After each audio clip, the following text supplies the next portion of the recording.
ठीक है, जल्दी से बताएं चलो, इनका इक्विवेलेंट वेट क्या होगा, बताना है फास्ट।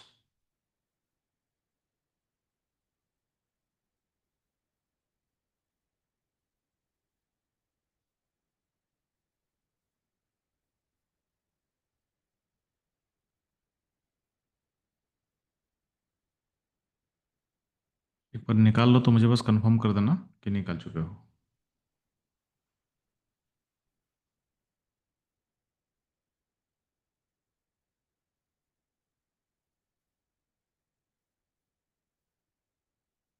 जल्दी से रिस्पॉन्ड करेंगे। अगर प्रॉब्लम है तो पूछना है, नहीं प्रॉब्लम है तो फटाफट बता के आंसर बताएंगे ताकि हम लोग आगे मूव कर पाएँ।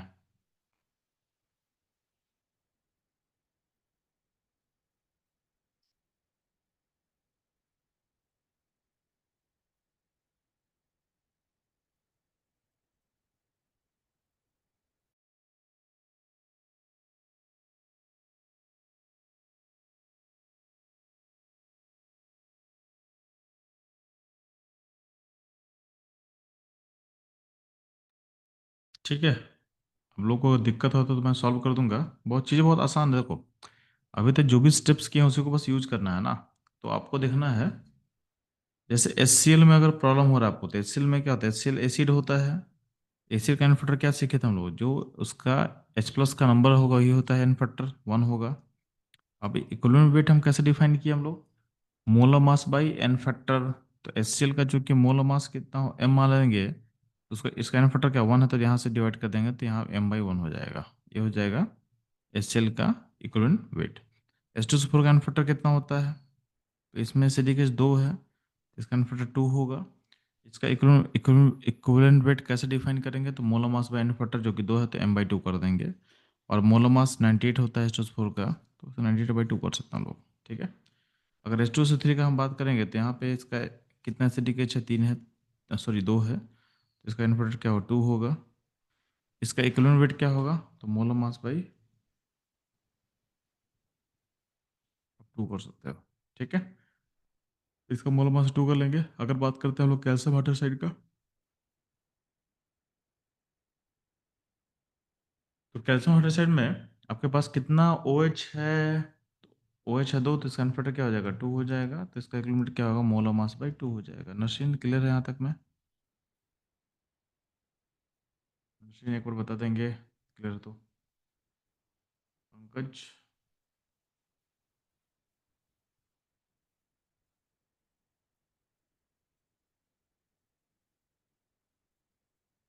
हाँ ठीक है। सिमिलरली अब केस समझो ना, आपको बस एन फट निकाल के सोचना है। जैसे अब बोलेंगे एल्युमिनियम सल्फेट का, तो एल्युमिनियम सल्फेट का क्या होगा, इसमें एन ये चूंकि सॉल्ट है, तो सॉल्ट हम लोग क्या सीखे थे, आइदर चार्ज पॉजिटिव या फिर चार्ज नेगेटिव, ये होता है एन फैक्टर।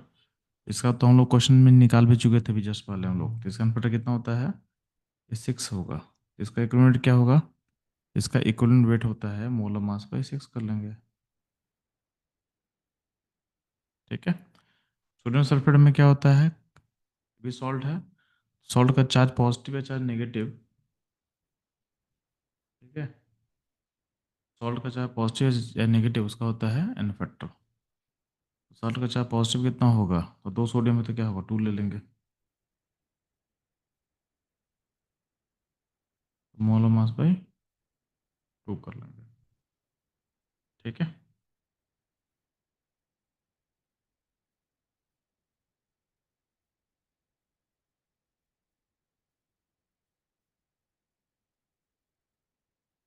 हम्म।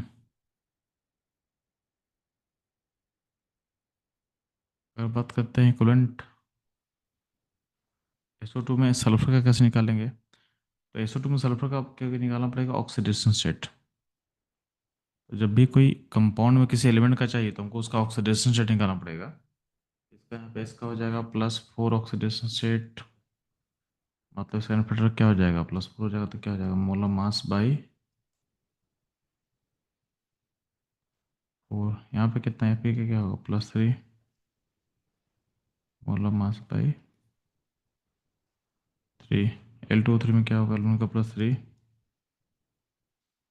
क्या होगा यहाँ पे मोलर मास बाई 3 कर देंगे। जो चार्ज हो, जो एन फैक्टर निकालेंगे, यानी जो उसका ऑक्सीडेशन स्टेट है, जो चार्ज है, वही उसका ऑक्सीडेशन, वही उसका एन फैक्टर हो जाता है।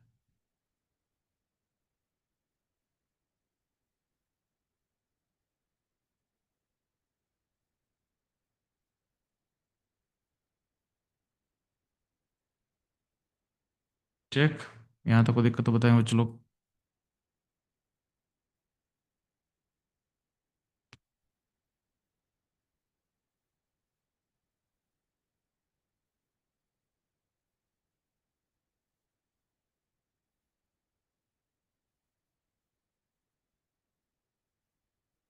ठीक है, तो यहाँ तक कोई प्रॉब्लम है आपको?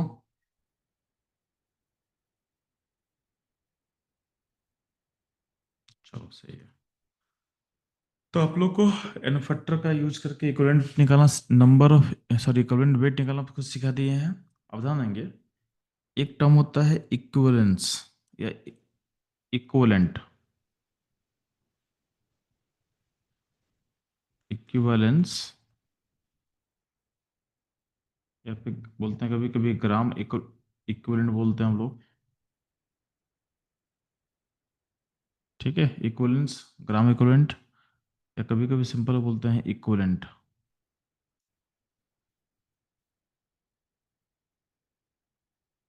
ठीक है, इस तरह का सिंबल दिखाते हैं, इस तरीके से इसको लिखते हैं। तो इसको डिफाइन कैसे किया गया है? तो इसको तो मोल कॉन्सेप्ट से लिंक कर सकती हो। तो जैसे मानते हैं, हाउ टू फाइंड इट, इसको तो मोल कॉन्सेप्ट से लिंक करो ना। हाउ टू फाइंड इट, वो आपको पता है कि मोल,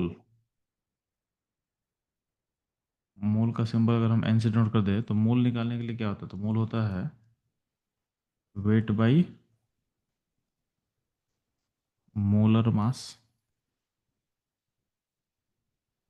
वैसे ही इक्विवेलेंस डिफाइन किया गया है, वेट बाई इक्विवेलेंट वेट।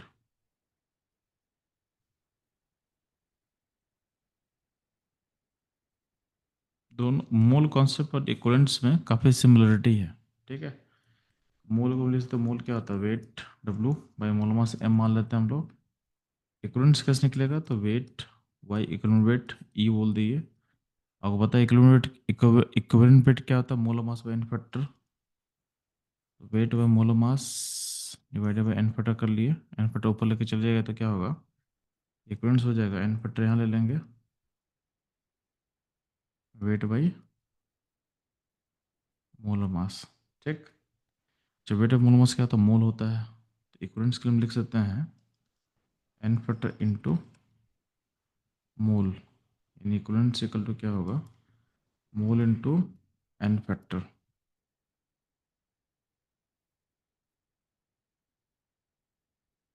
और यहाँ पे हम लिख सकते हैं, तो मोल इक्वल टू क्या होगा? Equivalence by n factor. ठीक, तो ये हो गया बेसिक कॉन्सेप्ट ऑफ इक्विवेलेंट का, इक्विवेलेंट्स का। ठीक है, इसे नोट कर लेना, नोट हो जाए तो ओके कर देना बस बच्चों लोग, जल्दी से फास्ट नोट कर लेंगे इसको।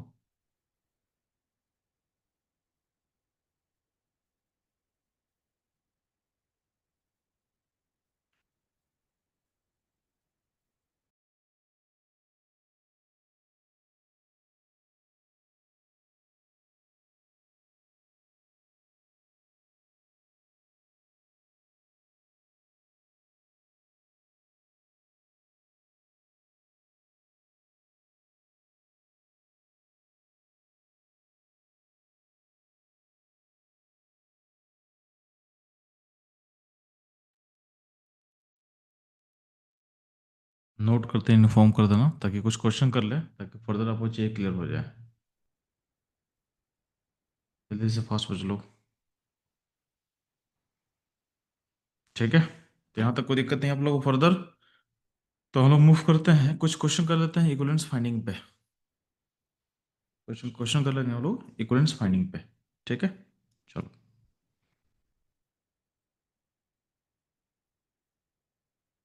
तो फाइंड इक्विवेलेंस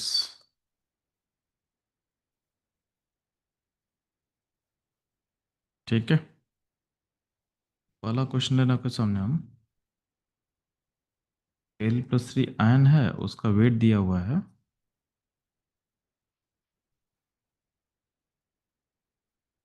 18 ग्राम।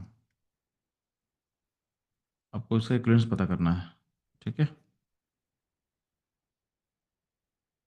Zn+2 का वेट दिया हुआ है 130 ग्राम। ठीक,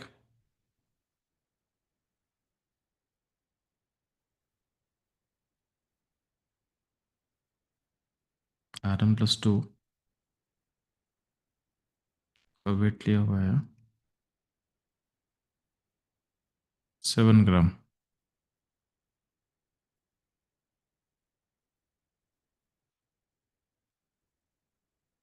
H2SO4 का वेट लिया हुआ है 98 ग्राम। ठीक है,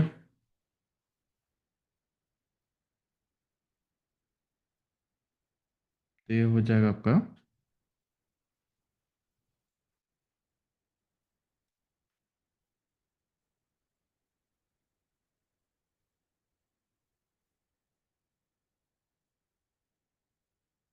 ठीक है, तो फाइंड इक्विवेलेंस ऑफ दिस।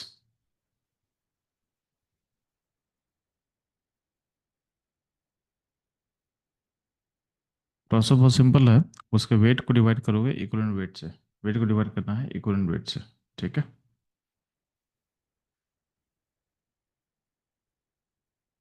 एक और क्वेश्चन कर लेते हैं, 5 नंबर का दे रहे हैं। मेरे पास Al2SO4 होल थ्राइस का मोल दिया हुआ है। तो मोल दिया हुआ है 2। आपको इसका निकालना है इक्विवेलेंस क्या होगा।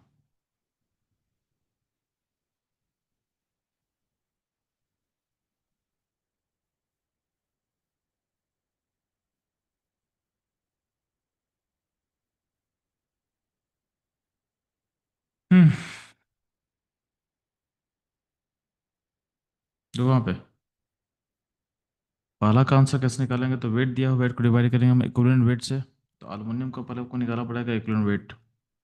एल्यूमिनियम का वेट इक्विवेलेंट वेट कैसे निकलेगा, मोलर मास कितना होता है एल्यूमिनियम का बच्चों लोग, 27 डिवाइडेड बाई एन फैक्टर कितना होगा, 3 होगा। इसका इक्विवेलेंट वेट हो जाएगा 9। ठीक, आपसे पूछा गया इसका इक्विवेलेंस, इक्विवेलेंस कैसे निकलता है, तो weight by equivalent weight. Weight होगा 18 और इक्विवेलेंट है 9, तो ये हो जाएगा आंसर क्या हो जाएगा, 2 हो जाएगा। प्रोसेस एकदम सिंपल है। इक्विवेलेंस के लिए क्या करना है, आपको वेट को डिवाइड करना है इक्विवेलेंट वेट से, आपका आंसर आ जाएगा।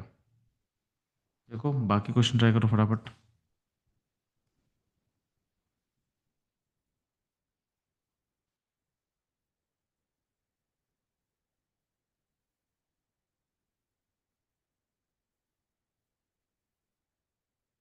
ठीक है, Zn+2 कैसे निकालेंगे, तो सबसे पहले आपको निकालना पड़ेगा इसका एन फैक्टर जो कि 2 होता है, दिख रहा है आपको। फिर निकालना पड़ेगा आपको इक्विवेलेंस, इक्विवेलेंट वेट निकालना पड़ेगा। ये हो जाएगा mole of mass by 2। Mole of mass zinc का प्लस हो कितना होता है, 65। ठीक, अब इक्विवेलेंस कैसे निकालेंगे, तो weight by equivalent weight. Weight by equivalent weight, weight क्या होगा 130।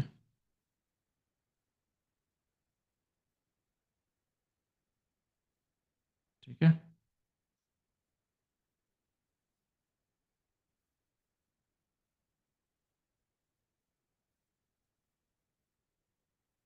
इसका 4 हो जाएगा, इसका 4 हो जाएगा इक्विवेलेंस।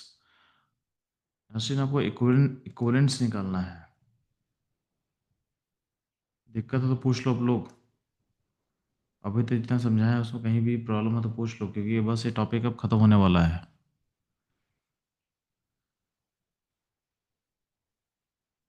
चलिए फास्ट इसको बाकी क्वेश्चन अटेम्प्ट कर लेंगे, बनाने के बाद बोलना ओके, मतलब ग्रुप में कर देना कि आप बना चुके हो जो भी है। ये डन डन लिख देना सिंपल। और जिस क्वेश्चन में डाउट है उसको बस लिख देना कि इस क्वेश्चन में डाउट्स। क्वेश्चन नंबर लिख के डाउट लिख देना, मैं दोबारा सॉल्व कर दूंगा। जल्दी से बच्चों लोग इसको नोट करेंगे फास्ट।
नसरीन, आप क्या करो ना, आप इक्विवेलेंट वेट निकाल दे रहे हो हर जगह।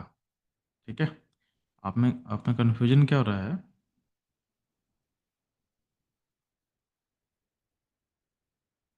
इक्विवेलेंट आप इक्विवेलेंट वेट निकाल रहे हो आप लोग। ठीक है। आपको इक्विवेलेंट्स पूछा गया है तो आप ध्यान देना। यहाँ समझो। इक्विवेलेंट्स निकालने के लिए क्या करना पड़ता है हमको? वेट को डिवाइड करना पड़ता है इक्विवेलेंट वेट से। तो आप लोग क्या कर रहे हो? आप लोग इक्विवेलेंट वेट तक छोड़ दे रहे हो, यहीं पे निकाल के छोड़ दे रहे हो। जबकि आपको वेट को डिवाइड करना पड़ेगा इक्विवेलेंट वेट से। तो आंसर आएगा।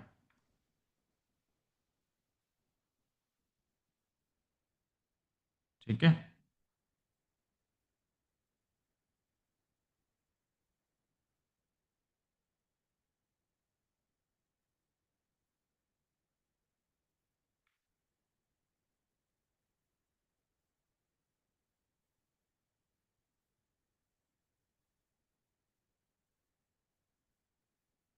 जल्दी फोकस बताएंगे।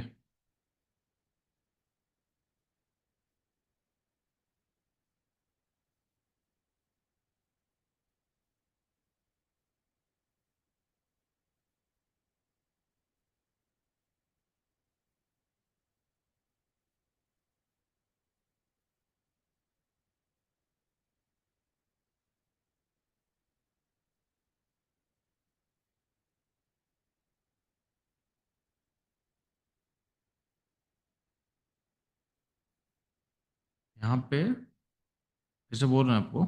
आप लोग इक्विवेलेंट वेट तक रुक जा रहे हो, यानी आप लोग क्या कर रहे हो? मोलर मास को इन्वर्टर से डिवाइड कर रहे हो। वहीं पे स्टॉप कर जा रहे हो आप।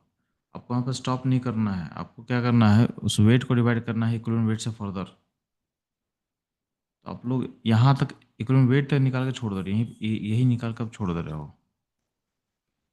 ठीक है। तो आप लोग को फर्दर जाना है। उसको निकालने के बाद वेट को डिवाइड करना है इक्विवेलेंट वेट से। अब देखो एक बार आंसर चेक करो, आ रहा है कि नहीं आ रहा है।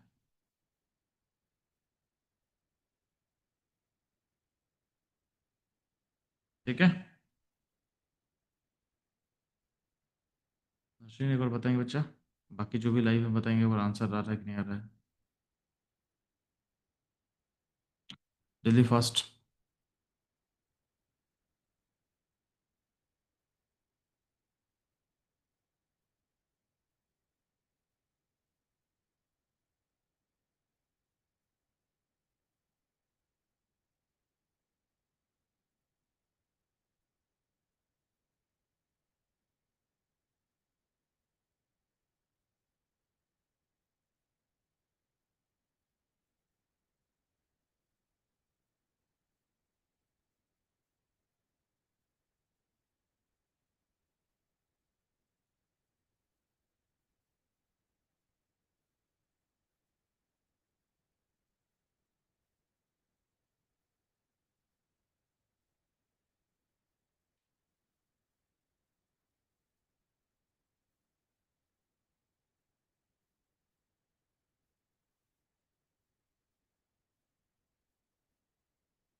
ठीक है, मैं सॉल्व कर दे रहा हूँ। ध्यान देना पे। जैसे आर एम प्लस टू है, ठीक है। आर एम प्लस टू में इसका पहले एन फट देखो, वहाँ पे आर एम प्लस टू का आपसे बोला गया गया है, इसका वेट लिया हुआ है क्वेश्चन में 7 ग्राम, और बोला गया इसका आपको बताना है इसका इक्विवेलेंस कितना होगा। तो पहले क्या करना है, आपको सबसे पहले पता करना है इसका इक्विवेलेंट वेट कितना होगा। तो इसका एन फैक्टर कितना होगा, इसका इसमें 2 होगा, ठीक। अब इसका इक्विवेलेंट वेट कैसे निकलेगा, तो molar mass by n factor. Molar mass iron का कितना होता है बच्चों लोग, इसका मोलर मास एन फैक्टर कितना है, यहाँ पे 2 है तो 2 कर देंगे। मोलर मास होता है 56, 56/2 कितना होगा, ये हो जाएगा 20 ग्राम। ये हो जाएगा आपका इक्विवेलेंट वेट हो जाएगा। आपसे क्वेश्चन पूछा गया था इक्विवेलेंट्स। इक्विवेलेंस कैसे निकालेंगे हम लोग, तो given weight by equivalent weight. Weight कितना गिवन दिया गया था 7 ग्राम। 7 ग्राम डिवाइडेड बाई आपका इक्विवेलेंट वेट कितना है, निकला है 28। इसका आंसर क्या हो जाएगा, इसका आंसर हो जाएगा 1/4। ठीक है। अगला पॉइंट है तो इसको नोट कर ले एक बार अच्छे से, इसका सॉल्यूशन को नोट कर लेना। सिंपल है, पहला आपको पता करना है एन फैक्टर क्या है। स्टेप बहुत फिक्स है, पहले देखना है कि एन फैक्टर क्या होगा। सेकंड सेकंड स्टेप में देखेंगे हम लोग, तो पहला स्टेप होगा एन फैक्टर, सेकंड स्टेप होगा इक्विवेलेंट वेट, थर्ड स्टेप होगा इक्विवेलेंस, जो होगा वेट बाई इक्विवेलेंट वेट। ठीक है। ठीक है, तो फर्स्ट स्टेप एन फैक्टर, ठीक है। सेकंड स्टेप क्या होगा आपका इक्विवेलेंट वेट, और थर्ड स्टेप क्या होगा इक्विवेलेंट्स। एन फैक्टर निकालना सिखा दिए हैं। इक्विवेलेंट वेट क्या होता है, मोलर मास में एन फैक्टर निकल जाएगा। और इक्विवेलेंट्स क्या होता है, वेट बाई इक्विवेलेंट वेट। तो ये हो गया आपका क्वेश्चन नंबर 3 का आंसर। H2SO4 का सोचेंगे तो H2SO4 एसिड है, इसका एन फैक्टर क्या होता है H प्लस, तो एन फैक्टर यहाँ हो जाएगा 2। ठीक।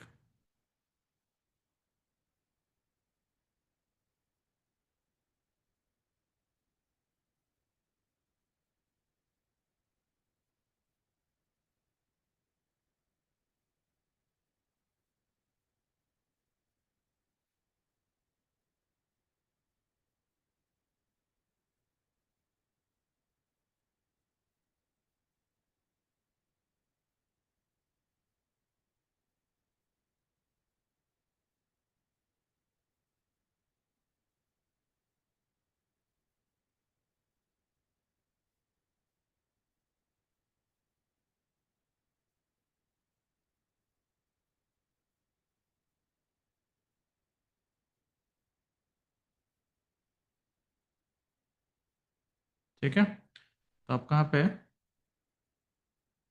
एन फैक्टर क्या हो जाएगा इसका आपका 2 हो चुका है, ध्यान देना। इसका इक्विवेलेंट वेट कैसे निकलेगा, मोलर मास बाई 2, यानी इसका एन फैक्टर। बात समझे। मोलर मास क्या होता है आपका 98 होता है, तो यहाँ पे इक्विवेलेंट वेट क्या होगा, तो यहाँ का इक्विवेलेंट वेट हो जाएगा 98/2 यानी 49। और इस केस में इक्विवेलेंस कैसे निकलेगा,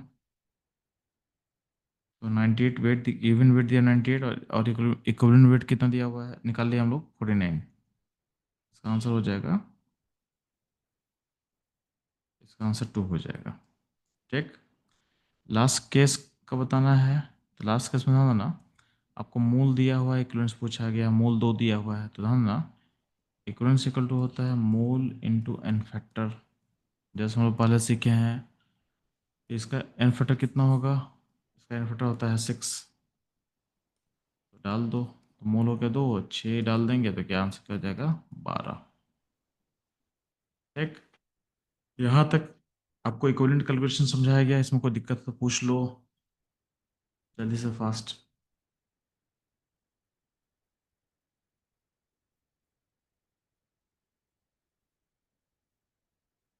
एक बार कंफर्म कर देंगे आप लोग, जो भी बच्चे लाइव हैं, कि यहाँ तो कोई दिक्कत तो कंफर्म कर देना, और समझ में आएगा तो ठीक है बता देना।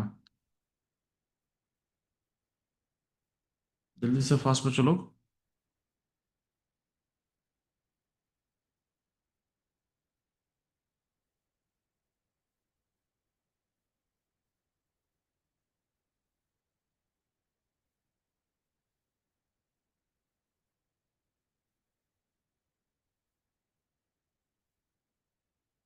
ठीक है, चलो।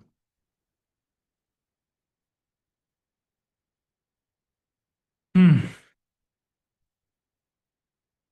जहाँ तो कोई दिक्कत नहीं है, तो नेक्स्ट मूव करते हैं हम लोग फैराडे फैराडे लॉ पे। ठीक है, तो अगला टॉपिक हमारा रहेगा बच्चों लोग Faraday law.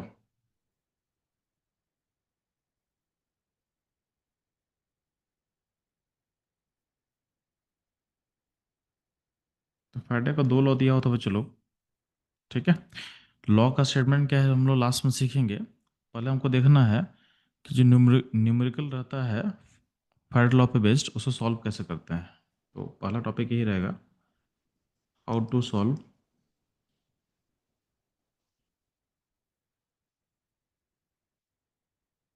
Numericals based on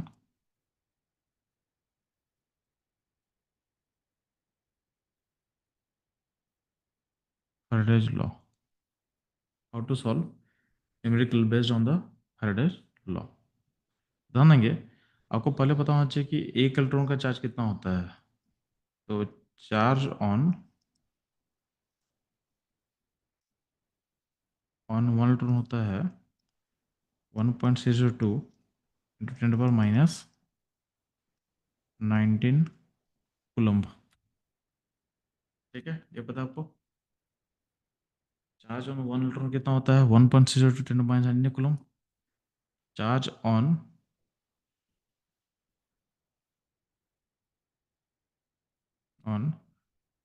one mole electron कितना होगा। सिंपल क्या करेंगे, एक इलेक्ट्रॉन के चार्ज को मल्टीप्लाई कर देंगे अवोगाड्रो नंबर से। यानी एक इलेक्ट्रॉन का चार्ज होता है 1.602 into 10 to the -19 into Avogadro number N है, यानी 1.602 into 10 to the -19 into N A. अब एन ए क्या होगा 6.222 इंटू 10 to the 23। वैल्यू होता है 96486 कुलम बोल सकते हो। नियरली इसको अप्रोक्सीमेट हम लोग करते हैं 96500 कुलम। तो ये आपको याद रखना है। और इसको बोला गया है 1 फैराडे, इसको बोलते हैं 1 F, यानी 96500 कुलम। यानी एक मोल इलेक्ट्रॉन के चार्ज को बोला गया है 1 फैराडे। ठीक है, तो 1 फैराडे का वैल्यू क्या हो जाएगा 96500 कुलम हो जाएगा, या तो क्वेश्चन में दिया रहेगा 96486 लेना है कि 96500 कुलम लेना है। तो कुछ नहीं दिया रहेगा तो नॉर्मली हम लोग लेते हैं 96500 कुलम। नहीं तो क्वेश्चन में दिया रहेगा कि आपको कितना चूज करना है, यानी 1 फैराडे का वैल्यू आपको पता होना चाहिए। ठीक है, इसको नोट करेंगे फास्ट।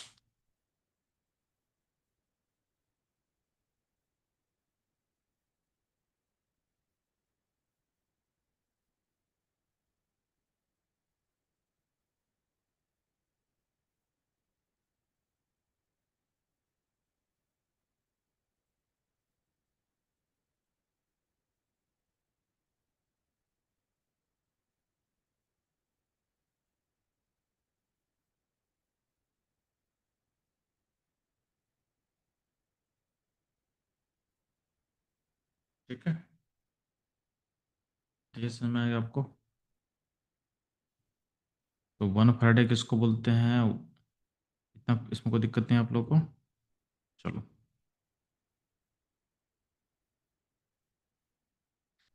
अब ध्यान देंगे, एक टर्म होता है कि अगर मान लेते हैं आपका एक सर्किट है, सर्किट मान लेते हैं कुछ प्रोसेस चल रहा है और बैटरी से आप करंट पास कर रहे हो। ठीक है, तो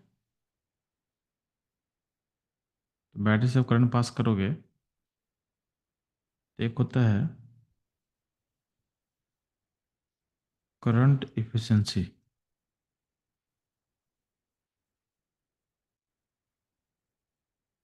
ये करंट इफिशिएंसी कैसे डिफाइन किया गया है, तो बोला गया है आपका बैटरी से करंट आई और पास करो, और यहाँ पे यहाँ प्रोसेस में आपका करंट आईसी यानी आईसी करंट कंज्यूम हो रहा है।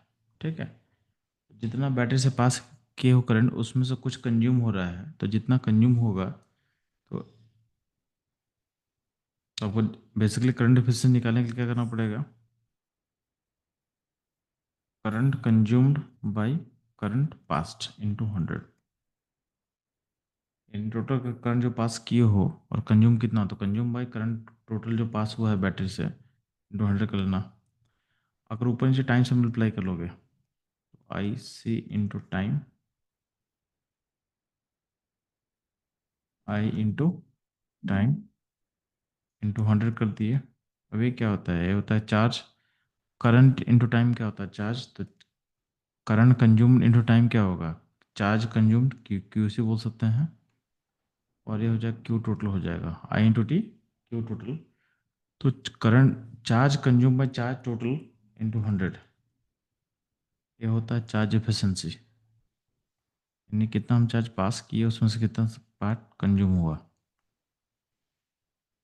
अब ध्यान ना, चार्ज कंज्यूम यानी चार्ज एफिशिएंसी का जो वैल्यू है या उसका जो वैल्यू निकलेगा, आपके करंट एफिशिएंसी के वैल्यू के इक्वल होगा। क्योंकि अल्टीमेटली हम लोग करंट एफिशिएंसी के वैल्यू को यूज करके ही चार्ज एफिशिएंसी के वैल्यू को निकाल दिए हैं, तो दोनों सेम ही चीज़ है। तो अगर बोलेंगे मेरा करंट एफिशिएंसी 75% है, जितना आप चार्ज पास करो उसका 75% अमाउंट कंज्यूम होगा इनडायरेक्टली। अगर चार्ज एफिशिएंसी 75% बोला हुआ है, तो अगर हम करंट जितना पास करेंगे, तो करंट जितना पास करेंगे उसका 75% करंट क्या होगा, प्रोसेस में कंज्यूम होगा। Charge efficiency and current efficiency समझ में आ गया आपको। दोनों सेम ही चीज़ है, तो दोनों का वैल्यू जो रहेगा, अगर एक का वैल्यू पता है तो दूसरा वैल्यू को से इक्वेट कर देना। दोनों को मतलब को समझा दिए, इसे नोट करेंगे फास्ट। यहाँ तक कोई दिक्कत हो नोट करेंगे फास्ट।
ठीक है, तो यहाँ तक कोई दिक्कत नहीं है। हम्म, तो आगे मूव करते हैं, क्वेश्चन सॉल्व करेंगे हम लोग। ठीक है,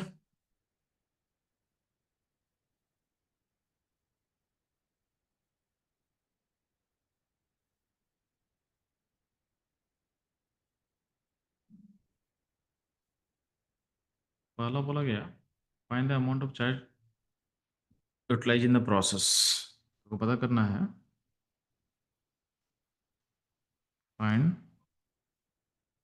the amount of charge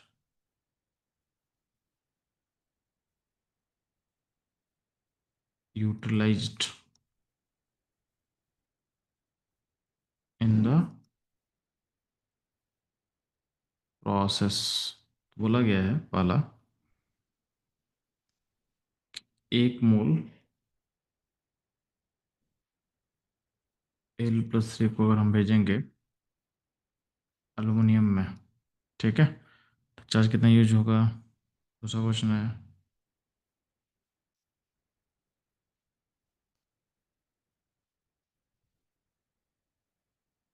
1 mole Ca+2,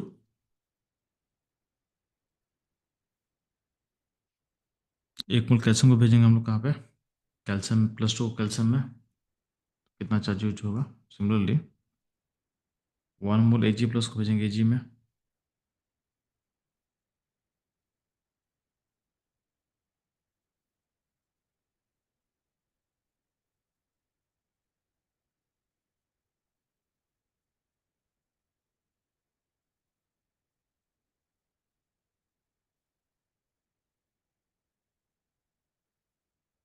1 mole MnO4 minus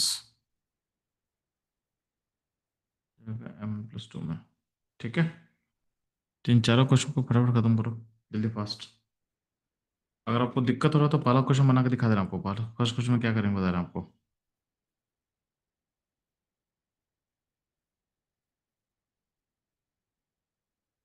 याद है ना। तो चेक करना प्रोसेस में कितना इलेक्ट्रॉन इन्वॉल्व होगा। तो एल प्रोसेस से अल्युमिनियम जाने में कितना इलेक्ट्रॉन चाहिए, 3 इलेक्ट्रॉन चाहिए। इस प्रोसेस में 3 इलेक्ट्रॉन का जरूरत है। तो अगर 1 मोल लेंगे तो 1 मोल के इलेक्ट्रॉन कितना चाहिए, तो एक अल्युमिनियम के लिए 3 इलेक्ट्रॉन चाहिए, तो 1 मोल के लिए कितना चाहिए, 3 मोल इलेक्ट्रॉन। 3 मोल इलेक्ट्रॉन चाहिए। ठीक। आपको चार्ज पता करना है, तो 1 मोल इलेक्ट्रॉन का चार्ज कितना होता है, तो 1 मोल इलेक्ट्रॉन का चार्ज होता है 1 फैराडे। 3 मोल इलेक्ट्रॉन का चार्ज कितना होगा,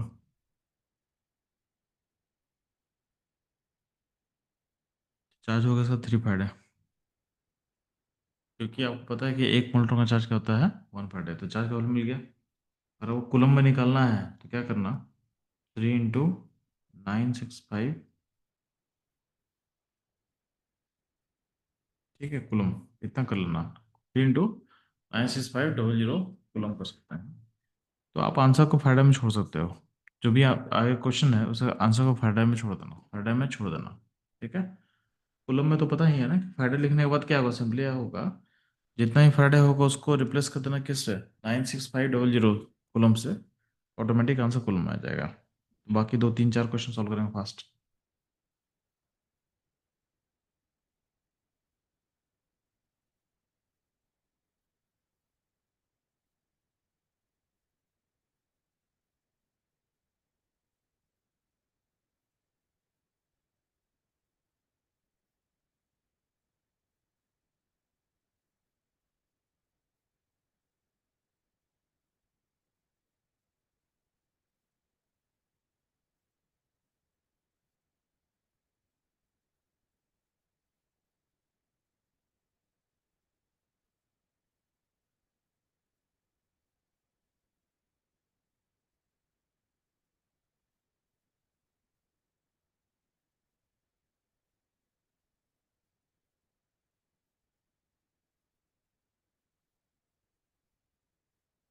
ठीक है भाई, चलो। तो आप इसको बनाओ, मतलब 15 मिनट के बाद सेशन को दोबारा चालू रखेंगे। और 15 मिनट का ब्रेक ले लो आप लोग।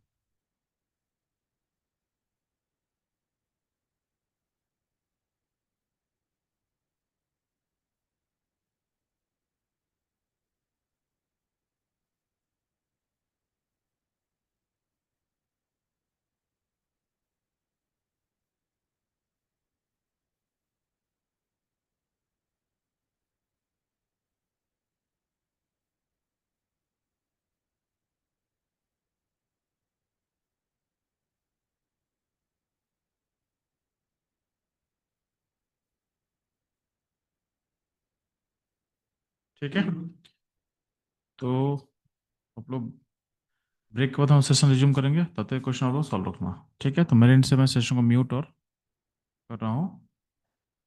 ठीक है, चलो।